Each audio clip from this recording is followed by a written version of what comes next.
Okay, good afternoon. All right. I am Sean Yoes. I was the residence and journalist for Collectively, journalist for Collectively, and I'm the director of these four films featured today. Uh, Thank you. Um, I want to introduce this theme, Baltimore's legacy of Black liberation. Um these four films, the subjects of these four films fall under that category, and I'm really happy to start off the series of conversations about these four films with the two people that are on the stage with me. Um, State Senator Joe Carter from the 41st District of West Baltimore, and Brother Dayvon Love, Director of Public Policy for Leaders of a Beautiful Struggle. Um, and before we really engage into the conversation, I want to publicly acknowledge for 20 years, Joe Carter, you have been, to put it as succinctly as possible, the most pro-Black public servant that we have seen since Perrin Mitchell. And I want to stand and give you a clap. Thank you all for standing up.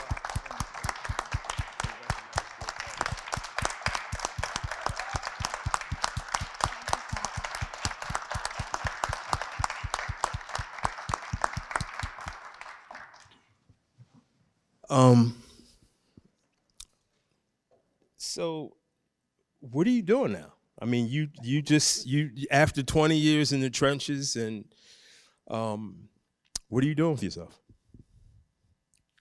Is this on? It's on. So first of all, thank you for that. And I don't know that we should need to applaud someone for being pro-Black, because that is what our calling should be, particularly if we are Black and we know the struggle of Black people, right? So in January, I was appointed to the Maryland State Board of Contract Appeals. It's sort of an administrative law judge position for contract disputes with the state.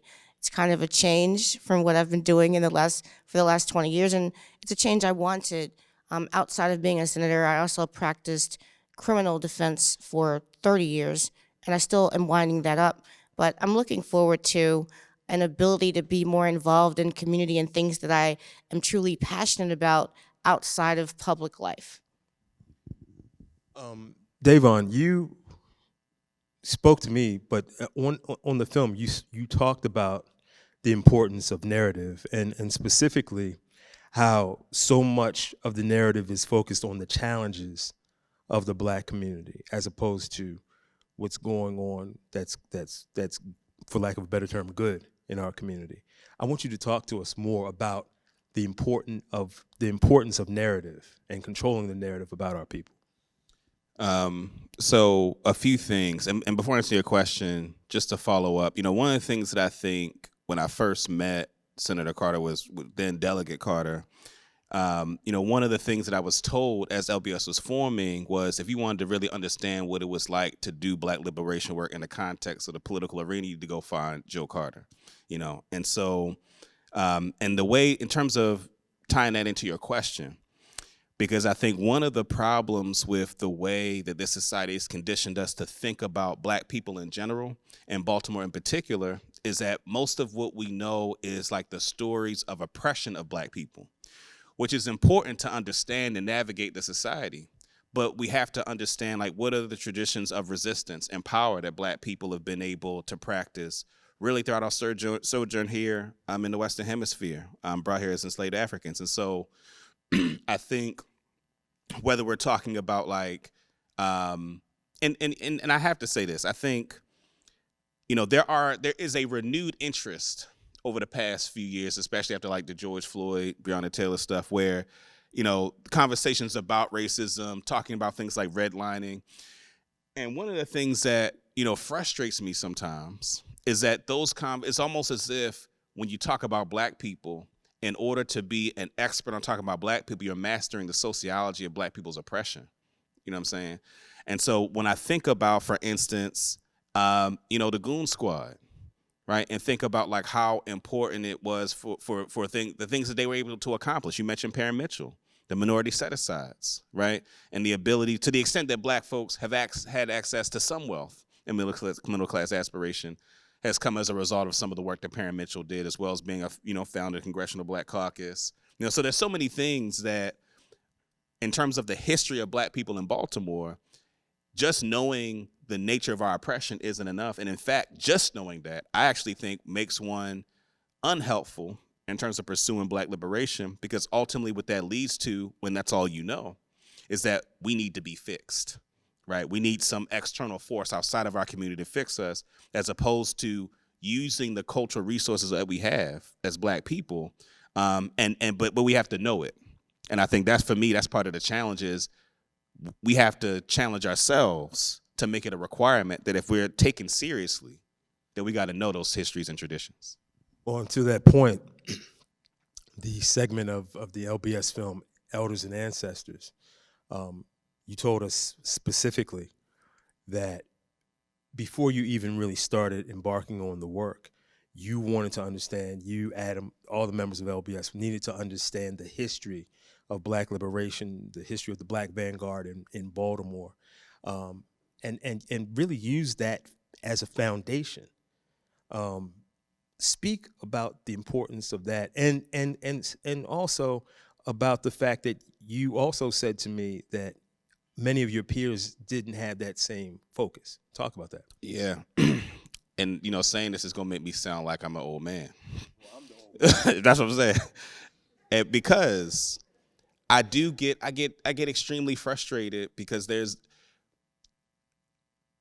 for me, what is important for Black people to understand about the state of the society that we live in is, to the extent that Black people occupy positions of leadership and power, for the most part, are sharecroppers of white corporate and political power, right? And that a lot of Black folks that get where they are in terms of those positions has very little to do with their commitment and service to Black people, and more to do with their ability to navigate white space. And I think the conflation of those two things is damaging, because I think then what happens is that people then get conditioned to think about, okay, what versions of Blackness will white folks support, elevate, resource? And the versions that white folks will do that about are the kinds of Black folks that are not trying to build power to be independent, right? And so I think in terms of that conscious, so that's one part of it. The other part of it too is that there's a general conditioning where there is a lack of regard for our own traditions, culture, and history, right? So it's all these first. The first Black person to walk outside on a Thursday backwards, you know what I'm saying? And so it becomes like that's what people are chasing, you know what I'm saying? And a lot of times those things don't demonstrate an ability to improve the quality of life of Black folks, right? And which for me should be the core of it. And in order to do that, you have to know, as an intelligent people, as is the case with any group of human beings, that there are people that have produced blueprints.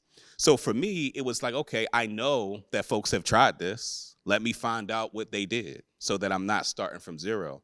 And again, I think too many of my peers, out of the ignorance of not knowing the history, and unfortunately not intentionally seeking it out, I think there are a lot of folks that are doing things that they think they're the first ones to do it. You know what I'm saying?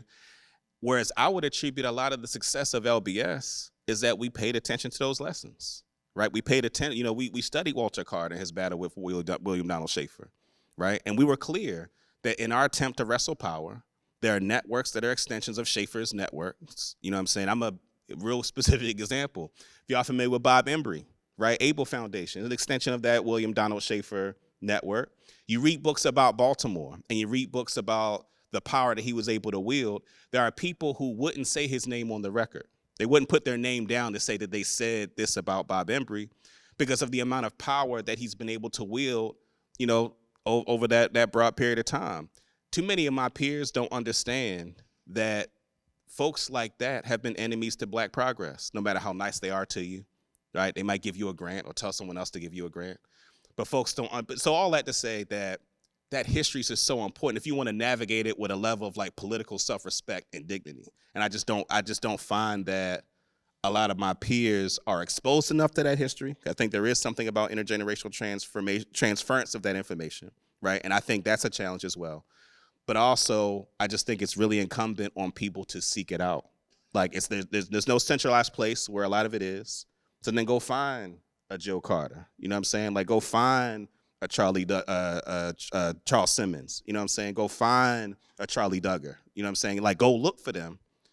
And so I think that's important in terms of what it means to take the blueprints and actually deliver on things that Black people can feel and see and observe. Joe, speaking of that blueprint and that generational transference, I mean, you saw up close and personal, not just the example of your dad, but the example of the goon squad that Dayvon alluded to. As you were making the transition into politics, you started out as a journalist with the Afro newspaper. I'm laughing for a specific. Joe got me my first job at the Afro back in 1989. That really happened. I'll tell you the whole story, but it would take too long. But the point of the question is, how can you describe for the people how watching all of that transpire up close, how it informed you when you were about to take your sojourn into politics and being a public servant for our community?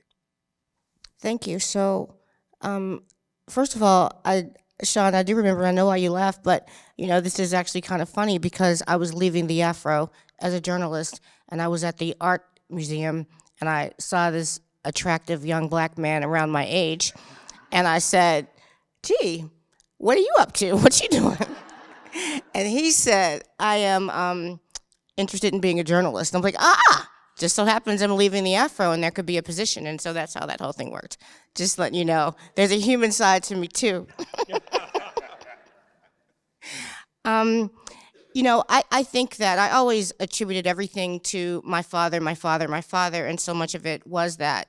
And as I said in the film, when I was just a kid, when it's ingrained in you every single day that the reason that your dad is not home right now is because he's out fighting for Black people.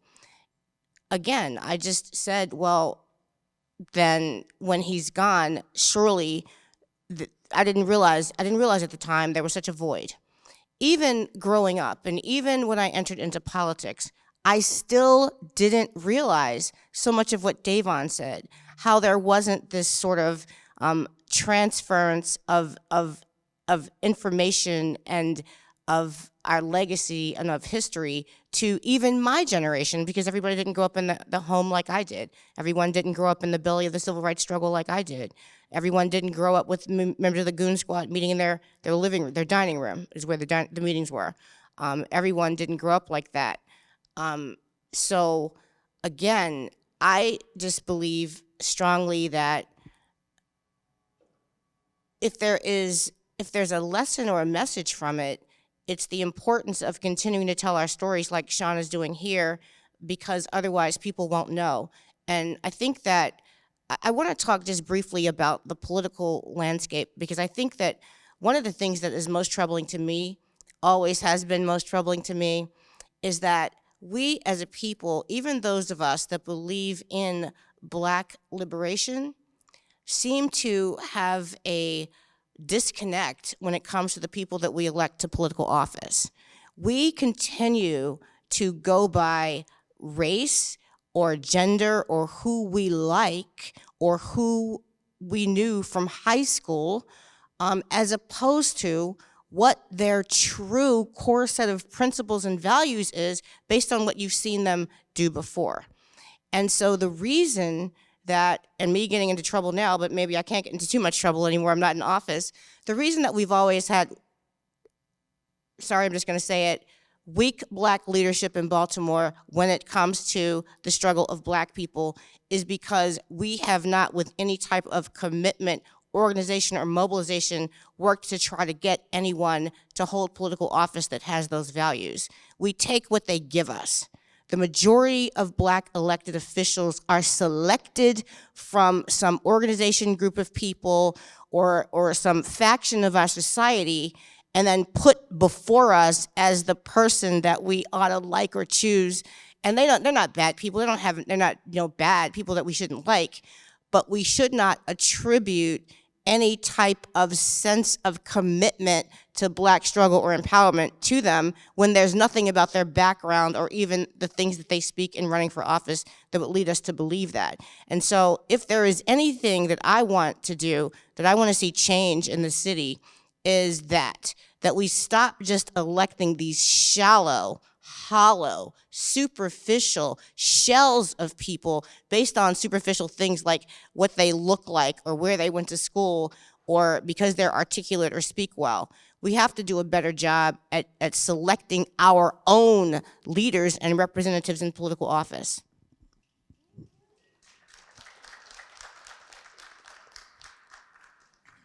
So as we wind the time down for this conversation, Joe, you alluded to what really my last question is, and it's to try to put, for you and Dayvon, to put a framework on the perilous times that we're looking at right now. I mean, we can look at it from a national level, but also locally. The importance of what we discussed previously, intergenerational transference of knowledge, of understanding of what we've already achieved, what we've already done as a community, and how we apply that to what we're kind of going through right now politically. How do we change the narrative and embrace the trajectory, the positive trajectory that the city is moving in? Because it's within this age of misinformation, narrative now is more important probably than it's ever been. What do you two think about our ability to control our own narrative as we go forward? I suppose I'll start because that's a very loaded question as well. First of all, our ability to control our own narrative has been something that we've struggled with even before these recent times. In terms of the growing disconnectedness within our own community and somewhat lack of unity, the fact that so many of us are in silos, and then post-pandemic and so much of the digital age keeping us away from gatherings such as this on a regular basis and just in our own silos. We're no longer always together to share information and tell our stories to each other. We also have horrifically awful media here.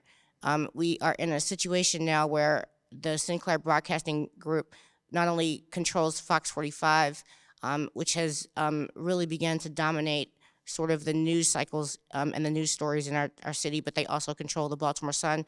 And it's so sad because all my life I didn't like the Baltimore Sun. It was a struggle for me to deal with the Baltimore Sun, but it is now just on some different stuff. It's in a whole different world of its own.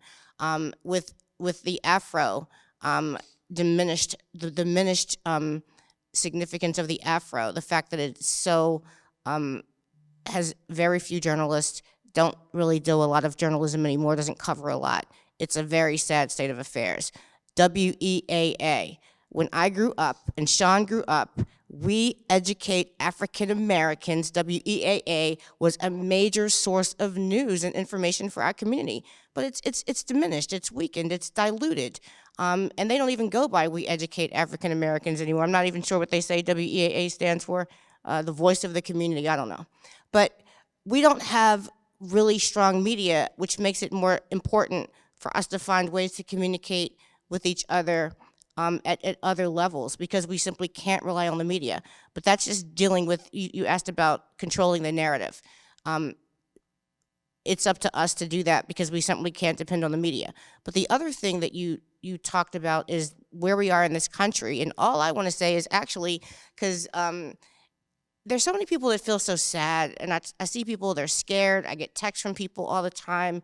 They're appalled by what's going on the world stage and with the person that's just in the seat of president right now. All I want to remind us of is the resilience of our people, the resilience of our struggle, the fact that we've been through this and much, much worse before, and we can handle whatever comes our way. Different than most other people in America, we have been through the absolute worst, most oppressive and degrading lives in situations, there's no reason to believe that we can't handle whatever comes our way. But what does become important now is the unity that we ought to have as a people, and not to be so reaction. What I would ask everyone to do is just don't be so reactionary to every single thing that you see every single day on the news. Okay, this person in the seat has already shown you who he is, so just believe that and keep it moving and deal with the things that you can control. Deal with the things that you can affect in your own life and your own community, but don't spend a lot of time being worried, scared, and appalled at everything that's going on a national level, because it's just simply a waste of energy, in my opinion. Dayvon.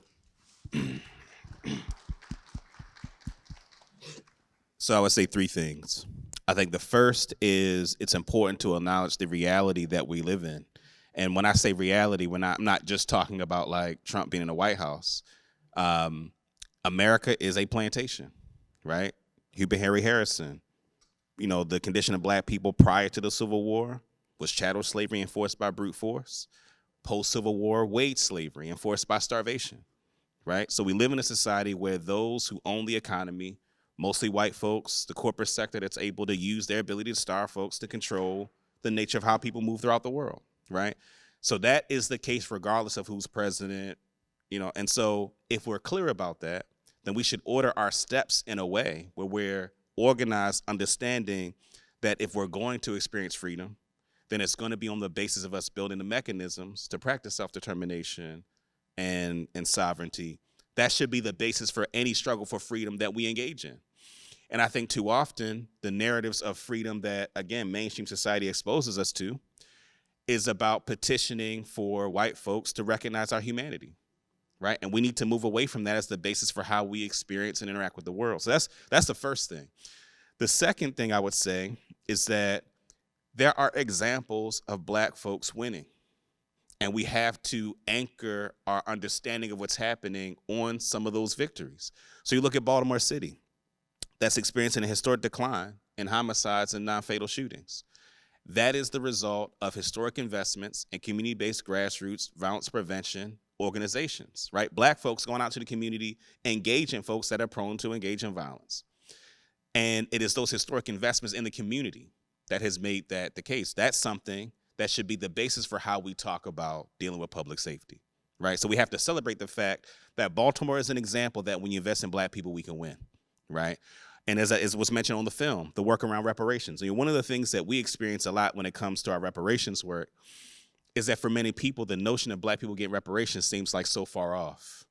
It's like, yeah, and the thing, as I mentioned in the film, the thinking that I think people think is white people never gonna let us do that, right? So a part of it is about recognizing that we were able to secure almost a third or more than a third of the resources from recreational cannabis to go to a fund that's dedicated to reparations. Baltimore, we did that, right? So grounding our understanding of the landscape, recognizing the challenges, but being grounded in some of what those victories are. And then the last thing that I would say, particularly in terms of the narrative piece, is that and it kind of goes to what I was saying earlier, I think it's extremely important for us to study examples of when we have won in the past, right? We have to study examples because I think too often the history is narrated in terms of us losing. It took 500 years for Europe to conquer Africa because of the level of resistance. And the fall of Africa wasn't about us being overpowered. As John Henrik Clarke says, one of the greatest aspects of people of African descent can also be our weakest, our hospitality to foreigners, right? Our capacity for humanity and wanting to give people a chance that probably don't deserve it, right? Recognizing what the Haitian Revolution did and setting in motion all the armed rebellions that made it so that white folks were like, all right, in the North, we don't have an agricultural economy. We don't want this Haitian thing to happen to us up here, right? So putting white folks in a position where it was in their interest to end enslavement because of what we did. And so I just think it's important for us to listen to study the examples of when we've won, right? So that how we talk about it from the vantage point of the ability to win. Because again, I think the reason why, in terms of our reparations work, people are kind of so shocked by it is because all the narratives they have are of us losing, right? So I think that's really important in terms of shifting the narrative. Senator Jill Carter, Dayvon Love, thank you both. Thank you very much.